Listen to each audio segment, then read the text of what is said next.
Hello, very good morning to all of you. First of all, let me introduce myself to you. My name is Shayani Jayasinghe, and I work as a research officer for the Bandaranaike Center for International Studies. So today we are going to discuss about a topic of contemporary importance, the power dynamics of the Indian Ocean. This interview will be featured in the second issue of the BCIS International Affairs Review. And before we start today's discussion, I would like to introduce you to Dr. David Brewster, the resource person for today's discussion. Dr. Brewster is attached to the Australian National University. He works as a senior research fellow of the National Security College there, where he works on maritime security in the Indian Ocean and the Indo-Pacific region. He's a frequent speaker at international security conferences throughout the region. Dr. Brewster is also a regular contributor to journals, newspapers, and many research projects on security developments in the Indian Ocean and the Indo-Pacific region. So therefore, we believe that he's the most suitable person for today's discussion. So I would like to start the discussion by first asking Dr. Brewster to shed some light on the recent developments in the Indian Ocean region. Recent developments in the Indian Ocean vis-à-vis China, India. Look, I think at least my take on it is that things have been relatively stable over the last year or so. And certainly China doesn't seem to have been making major new inroads in the region that would concern India.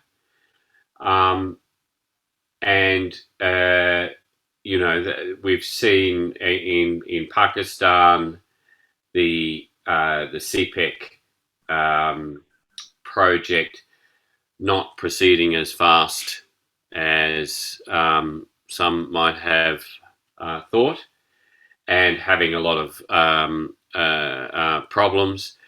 I mean, some of that will be related to COVID, but I think some of them are inherent. I mean, these CPEC projects involved a lot of corruption, and some of them were unfeasible, and I think that's becoming apparent. And I don't know if the new government in Pakistan really changes anything on that front. I'm not sure, obviously the Sri Lanka crisis also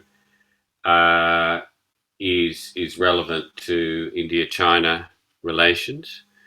I think many people will see it as that Sri Lanka's dealings with China in one way or another contributed to the Sri Lanka crisis. Although,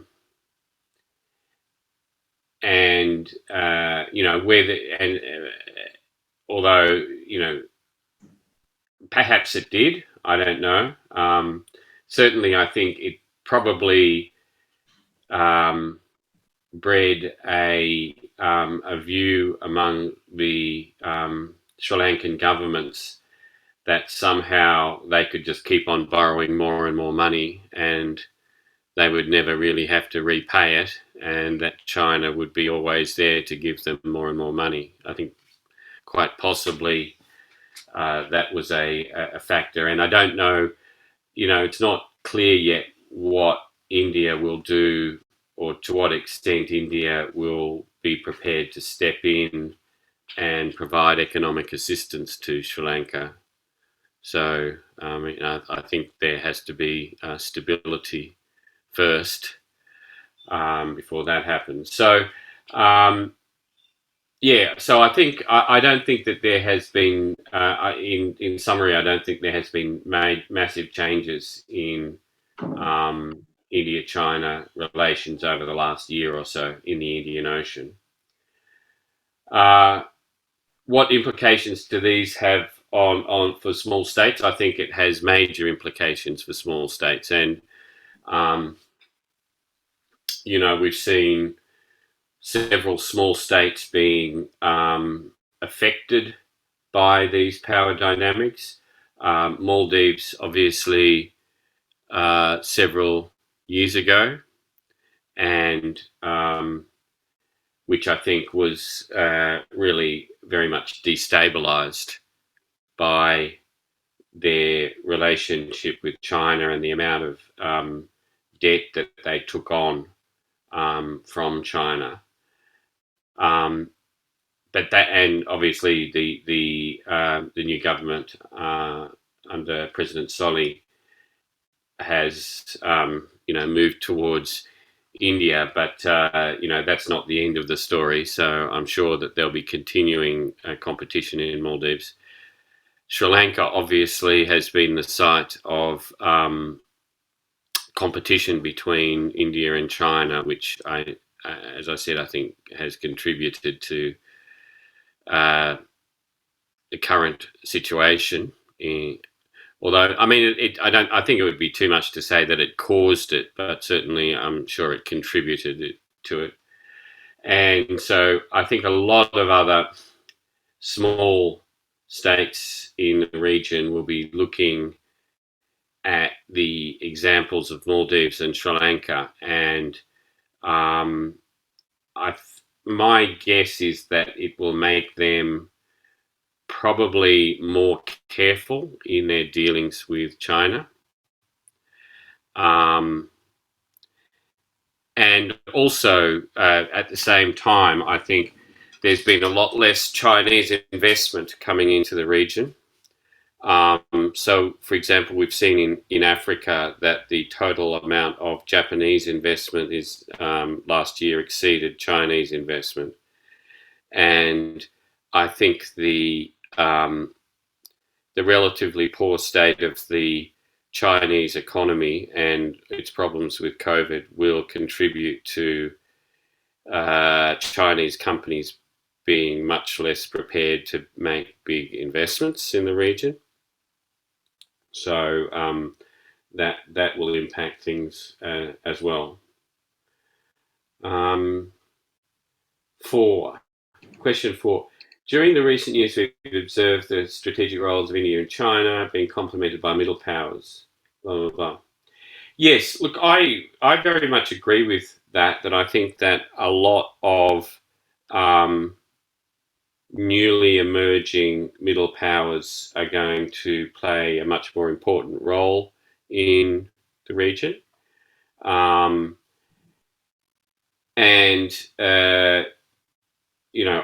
Depending on how you define what a middle power is, I would include, obviously there's Indonesia, definitely Bangladesh on that list,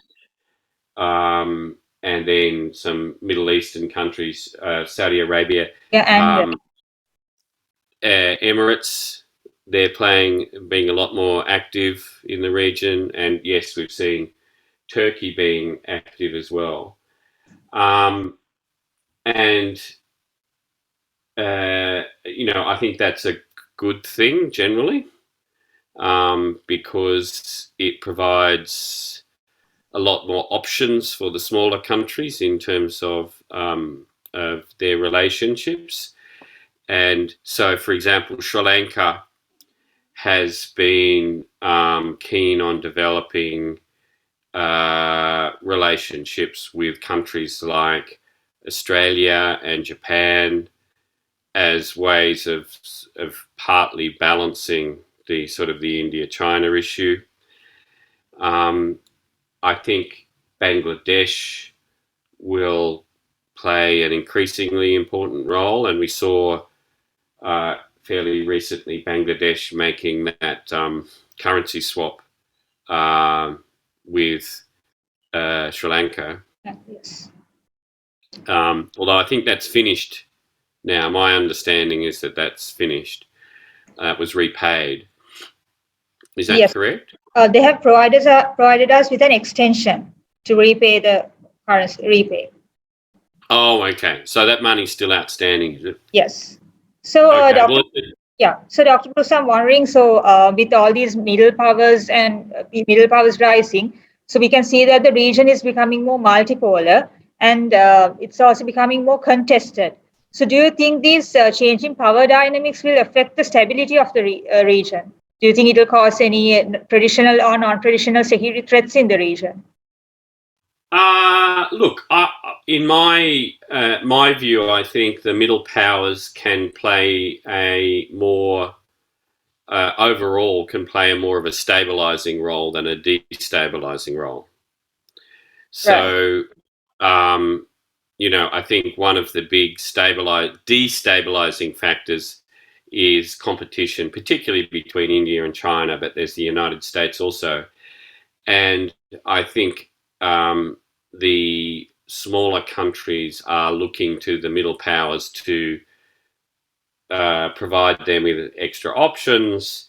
And so overall, I think they would. I think they should be seen as more stabilising, but that's not to say that some middle powers may not play a destabilising role. So, I, for example, potentially countries like Turkey um, or Pakistan or some others could, contribute to destabilization. And we've seen that a little bit in Maldives. That, for example, that I don't think countries like Pakistan and Saudi Arabia haven't necessarily played a good role in those countries. So yes, it is possible that middle powers could contribute to destabilization, but overall, I would see them more as a stabilizing force. Um, and that's, that I think the very fact that countries like Sri Lanka are reaching out to Australia indicates that they see it as they see Australia as benefiting them, providing Sri Lanka with more options. So it's not just a binary choice between India and China, that they have more options in what they do. So overall, I would say it's probably a good thing, but we'll have to see how it plays out in the future. What it does mean is that there'll be, I think, a lot of these middle powers. There'll be new coalitions and arrangements and relationships between these middle powers, which we haven't traditionally seen. And an example of that is, the Australia-Bangladesh relationship, which historically has been quite thin. We're going to see that starting to build up in coming years. And yeah, so I think that's, in my view, that's a good thing, and can probably help contribute to regional stability. Right. Thank you very much, Dr. Brewster. So, moving on to the next question. So, as you have seen, Australia has been very active in the region for a very long time. Australia's modern naval force was actively involved in many military exercises within the region. The Indian Ocean is increasingly featured in maritime defense and all the national security strategies developed by the government of Australia. So, therefore, in your opinion, what type of challenges will Australia have to face amidst these rising geopolitical tensions and security concerns in the region? What is your view on this? Yeah. Okay. Look, um, I think the starting point is that Australia has been much less active in the Indian Ocean compared with the Pacific or Southeast Asia. And Australia has historically neglected um, many relationships in the Indian Ocean region, and it has strongly relied on Britain and the United States as key security providers in the region. And I think that is changing, and there's a realization that Australia has to have much more developed relationships in the Indian Ocean. Obviously, it's focused. Its key focus for some years has been with India, just simply reflecting India's size and importance in the region. But increasingly, there is a realization that Australia needs to develop better relations with other smaller countries than India, and that would include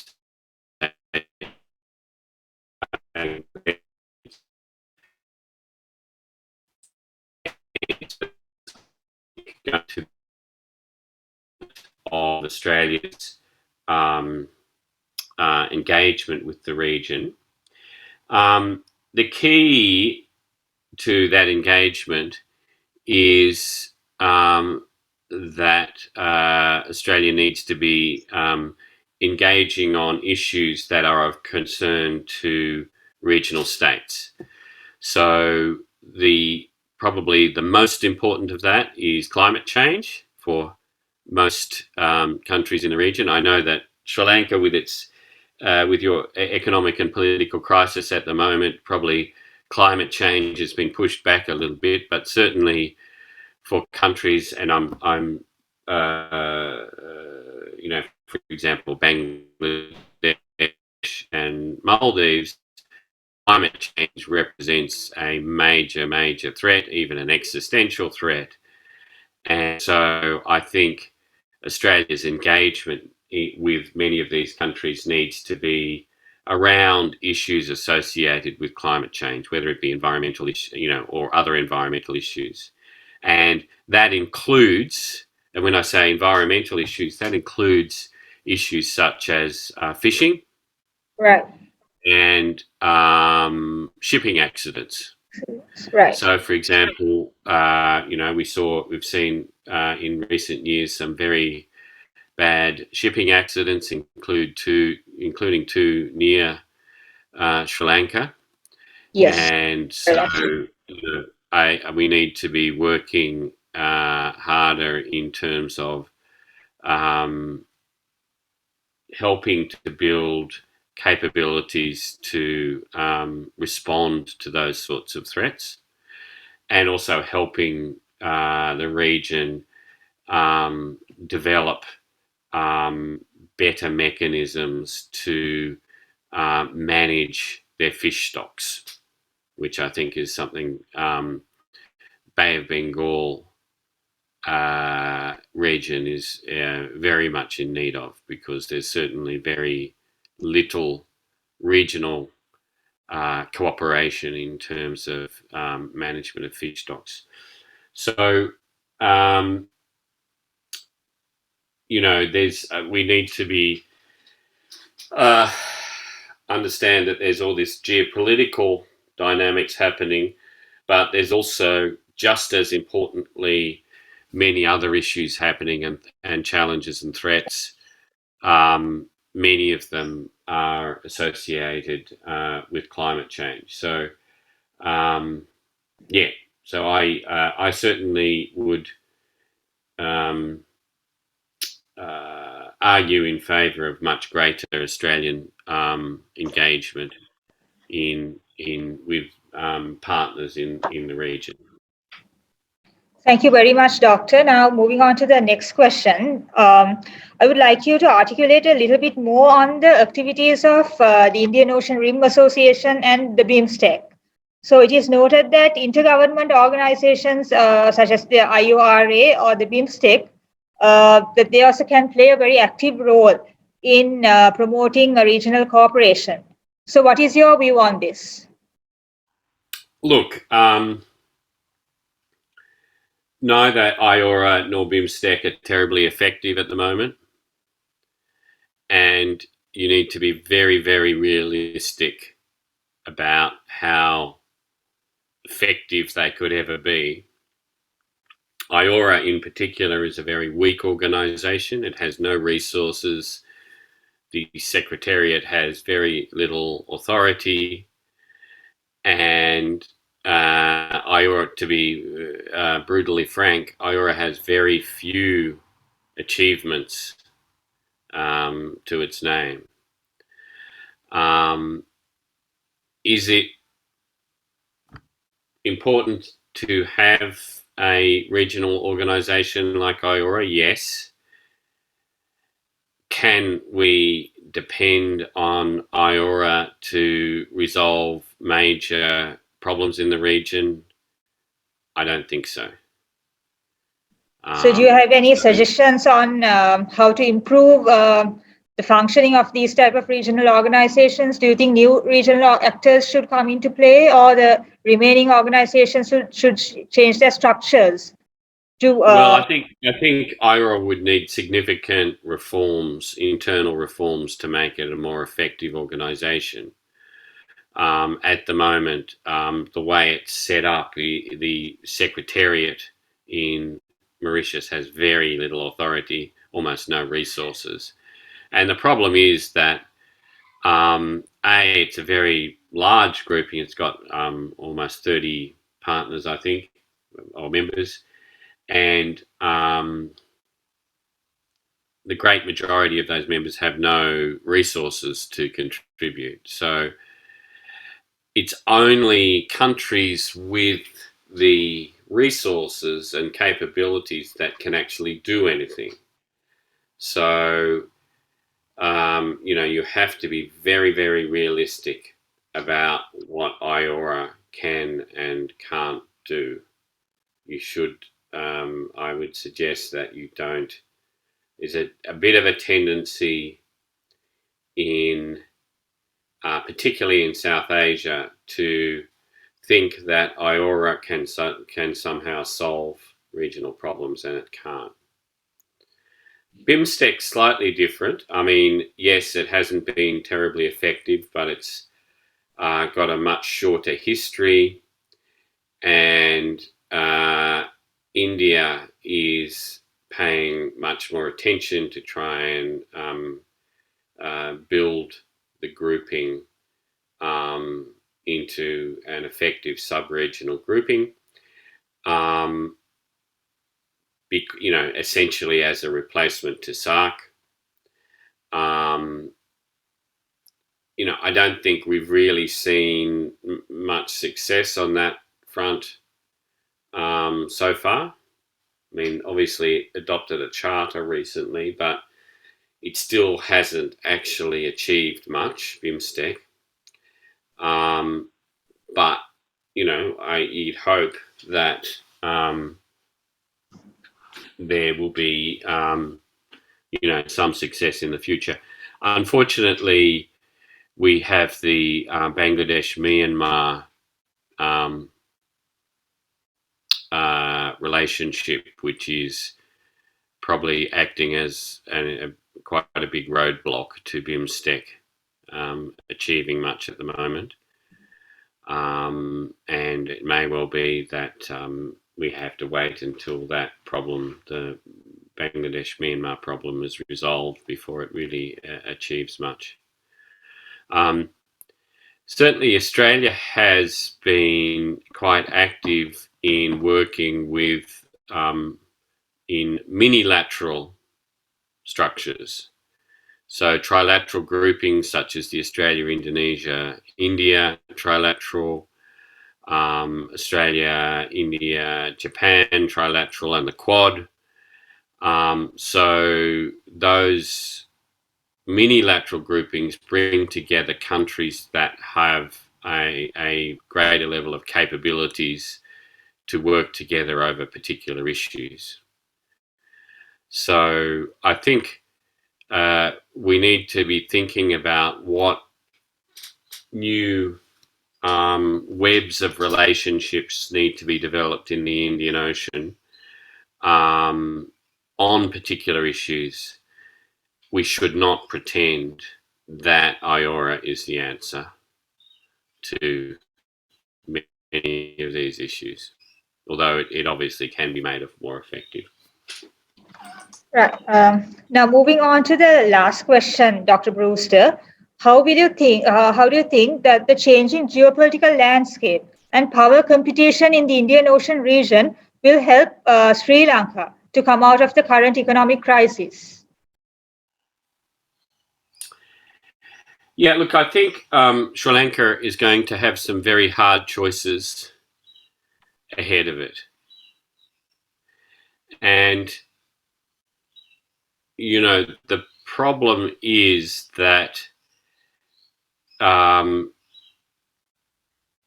its close relationship with China will act as a bit of a roadblock to other countries helping Sri Lanka. So, for example, India is not going to be very keen in giving money to Sri Lanka just to repay Chinese debt, right? That doesn't make any sense at all from India's standpoint. But